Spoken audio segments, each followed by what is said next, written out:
Hey guys, it's Beth and welcome back to my channel, and today's video is the first of my projects for the Crafty Christmas Collab 2019. It's a collaboration that I'm hosting, and for everyone who's participating, they just had to pick a Christmas themed pad or collection from their stash.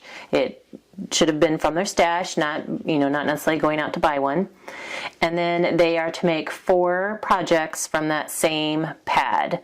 They don't have to use the pad up, they're just using that same pad for all four projects, and then they post a new project each Sunday in the month of November.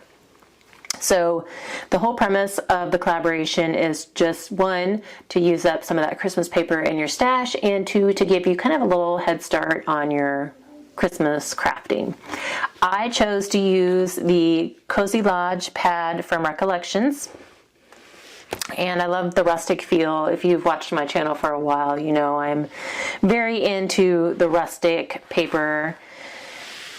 And my first project from this pad is some hot cocoa packets. So also, if you have watched my channel for a while, you've seen me make a lot of these. They are a craft show staple for us, and they are one of our top sellers. So I feel like I have made them from the pads I've used for the last several months.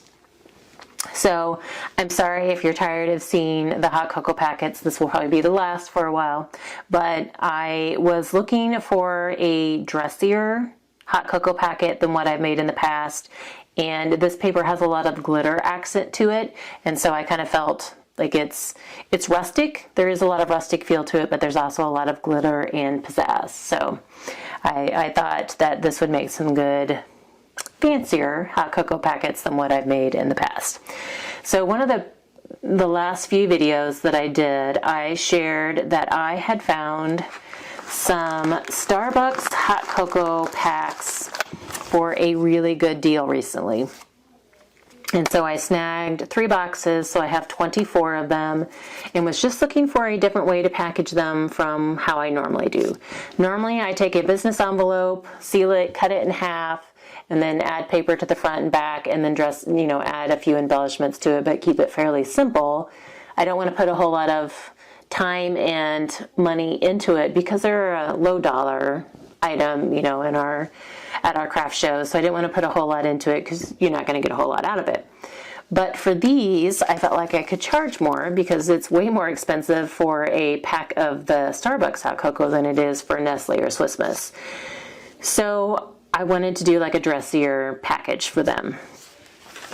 So like I said, I felt like there was a lot of sparkle in this pack, and so I kind of decided to use these, and I had tried a different fold for my little hot cocoa packets in one of the last videos I showed, but I didn't like the way it looked with the Starbucks, and it was a combination of the Starbucks being a skinny packet and then the paper that I used last time. It wasn't double-sided. I feel like it would have looked better had it been double-sided or been a little dressier, and that probably a combination of those. But so for these, like, I don't know how well you can see, but there is a lot of glitter. Like in this one, it's the snowflakes has the glitter accent. And so because time is short right now, we have a lot going on. We have a lot of craft shows and not a whole lot of time to make a whole lot of more inventory in between each show.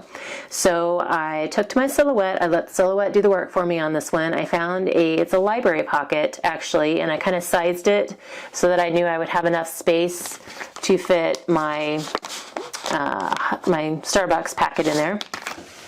And I just added a little glue to each side, and then the pocket itself was done. So to decorate them, I wanted to add a little more embellishment than I normally do. Again, I try to keep it fairly simple when I do them, not putting a whole lot of money or time into them. But these I wanted to dress up a little bit more. So I was able to get 2 pockets out of each 12 by 12 piece of paper that I ran through my Silhouette. There were some, so a lot of times you'll see 2 of each. There were some where I used a smaller piece of paper and just ran 1 through, but so when there were 2, I tried to do 2 of the same just to kind of make it easy, because there were also 2 of the same cut aparts from the pad. So to embellish In most cases, I used cut aparts from the pad, the pattern paper itself, or some Christmas delivery cut-aparts or die cuts from Echo Park. I got a sheet of these in one of the last Echo Park warehouse boxes that I received. I didn't get the whole collection. I just got like a sheet of the die cuts. And the colors matched really well in a lot of cases, so I tried to utilize those. And then in one case, I think I used a die cuts with a view sticker, and then I used some twine and ribbon from my stash. So on these particular ones, the wreaths, I fussy cut from one of the pattern papers in the pad. It was a whole sheet of these happy holiday wreaths, so I fussy cut around them. And then I just wrapped twine around the pocket a few times, slid my little tag, cut apart tag behind it, and then added the wreath on some foam just so it popped up a little bit. In the cut aparts from this pad, there were a lot of to from tags, and so I tried to use those on here because I wasn't sure how else I would use those. I don't normally add tags to the hot cocoa packs, but I thought it might be kind of nice where people can actually open it up and then write, you know, the to from on them when they give them as gifts. So that's the first two. Here is the next set. This is another one of those to from tags. And I don't know that I love this particular layout. Like, I really liked this one. I think this one turned out really well. This one I'm kind of on the fence about. Like I said, I really wanted to use up the to from tags, but I wasn't sure how to dress them up. So I paired them with this other die cut that I this other cut apart that I fussy cut out, the It's Tradition. And then I had wrapped the twine around and felt like it still needed something else. So I added some black rhinestones, and here I was playing with different ways to add the rhinestones, just to add a little more bling to it, just to kind of dress it up. So I think they're okay, but like I said, they're not my favorite. I do like the way these two came out. This plaid pattern, and it's got some glitter in the green stripes in the plaid. And I used a couple different cut aparts here. This red wood background had a wreath with a blank center, like if you wanted to journal in there. So I cut that out, and then I added a second cut apart that I fussy cut the ornament out of. So I just layered those, and I figured, you know, that can be the tag can be kind of one of the main elements on this one. And then I have some thin white ribbon. For some reason I have like 3 or 4 rolls of this thin white ribbon, so I figured I could afford to use up a bunch of that. And then I had these little ribbon bows, pre-made bows in my stash, so I just added those at the top of the ornament. Here's another version of the plaid. This one has like a red glitter stripe to it. These I utilized the mailing service and signed, sealed, and delivered, and the holly. Those are from the Echo Park Christmas delivery die cuts that I have. The Noel strips, I fussy cut those from the cut aparts out of the Cozy Lodge pad. And then I added some little red rhinestones from my stash, like with the holly, just to add a little extra touch. And then on this one, it got a little white bow as well. This holly has some glitter in the berries. And again, this is another one of those wreaths that I fussy cut out from one of the pattern papers and added a cut apart from the pad and then a strip of the pattern paper from the pad as well.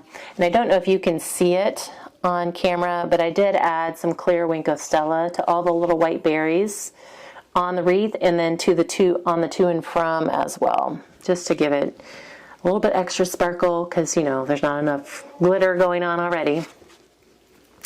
This one, The Christmas is Coming, is from the Christmas delivery die cuts pack, and then the to from is a cut apart from the pad, and then I just added 2 little red rhinestones from my stash. And then this last set is, again, the holly berries, just a like different pattern background.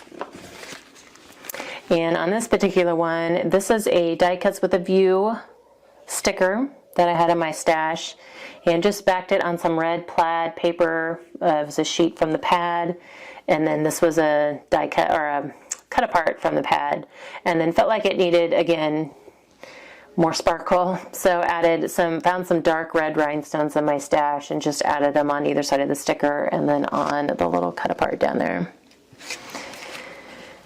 And then on this one, the Jingle All the Way is a die cut from the Christmas delivery set from Echo Park, and then this was a cut apart from the pad, and then just added some of that thin white ribbon from my stash behind it, and then another pre-made white bow from my stash. So this is what I plan on including with these packets. I have the hot cocoa pack, the Starbucks hot cocoa pack, obviously. These cute little silver spoons are plastic, and they came from the Dollar Tree last year. And then also in here, I have a little Hershey's snack size type bar, and then a peppermint. I had originally thought about including like a Ghirardelli square in here just because they're thin and it's, a better chocolate. But we had a Halloween party in October, and I had 2 bags of these left because we didn't get to do what I was going to use them for, and so I'm really trying to use these up. So, and I may end up adding another one in here too, just again to add some more value to it. But I wanted to include a little bit more in these than I normally do in my other hot cocoa packet. So that's what I would do. And then I have these still fit in the A2 size clear bags that I got. I have some from Amazon and some from clearbags.com that are both about the same size. So, but that is my first project for the Crafty Christmas collab. And if I didn't mention it already, there is a list of participants on YouTube in the description box below. So please check out their projects. We're all using different pads. We all have different projects on our agenda that we need to make. So go check all those projects out.